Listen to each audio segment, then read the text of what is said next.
तो विदेश सचिव विक्रम मिस्री का बड़ा बयान आया। आतंकवाद का गढ़ है पाकिस्तान। कहा कि पाकिस्तान आतंकवाद से पल्ला झाड़ रहा है। दुनिया के कई आतंकी हमलों में पाकिस्तान का हाथ रहा है। पठानकोट मुंबई हमले में भारत ने सभी सबूत दिए। सबूत देने के बाद भी पाकिस्तान ने कोई एक्शन नहीं लिया। तो विदेश सचिव विक्रम मिस्री का यह बड़ा बयान और पाकिस्तान को लेकर जो है उन्होंने खुलासे की। कहा कि पाकिस्तान आतंकवाद का गढ़ है और दुनिया भर में कई जगहों पर आतंकवादी हमले हुए जहां पाकिस्तान का जो है पाकिस्तान की संलिप्तता पाई गई, पाकिस्तान का हाथ था। पाकिस्तान आतंकवाद से पल्ला झाड़ रहा है। हमारे भारत में भी पठानकोट और मुंबई हमले में भारत ने सभी सबूत दिए, लेकिन सबूत देने के बाद भी भारत के ओर से जो सबूत दिए गए उसके बाद भी पाकिस्तान की ओर से कोई एक्शन नहीं लिया गया। आतंकवाद का गढ़ है पाकिस्तान, ये विक्रम मिस्री की ओर से जो है बड़ा बयान प्रेस कॉन्फ्रेंस के दौरान दिया गया जब उनसे सवाल पूछे गए। कहा कि मुंबई हमले में भारत ने सभी सबूत दिए। हमले में पाकिस्तान का हाथ है। आतंकवाद से पल्ला पाकिस्तान झाड़ रहा है। पाकिस्तान ने कोई एक्शन नहीं लिया। पाकिस्तान को हमने करारा जवाब दिया है। ये जो सिलसिला है जो हम देख रहे हैं आज की घटनाओं को लेके, ये 22 अप्रैल के पहलगाम के हमले से शुरू हुआ है।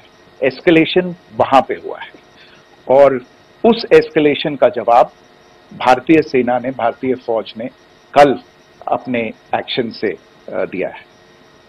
जो भारतीय रिस्पॉन्स है वो नॉन एस्केलेटरी है, प्रिसाइज है, सटीक है, मेजर्ड है और कंसिडर्ड है। Our intention has not been to escalate matters. We are only responding to the original escalation, as I said, and our response has been targeted, precise, controlled and measured.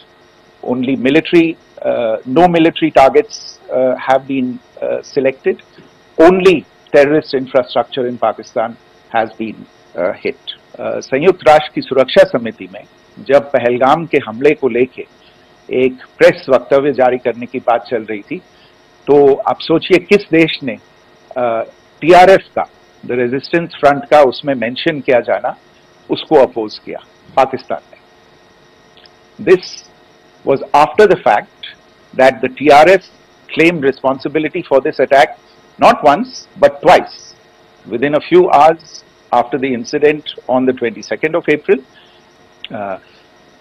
आपने देखा होगा हाल ही में पिछले ही कुछ दिनों में पाकिस्तान के रक्षा मंत्री और उनके पूर्व विदेश मंत्री दोनों ने इस बात को माना है कि पाकिस्तान का ऐसे ग्रुप्स के साथ जो रिश्ता है वो क्या रहा है। Both the defence minister and the former foreign minister of Pakistan I think they have done a more eloquent job of this than I could ever do in terms of describing their country's implication in international terrorism and their involvement in housing these kinds of groups.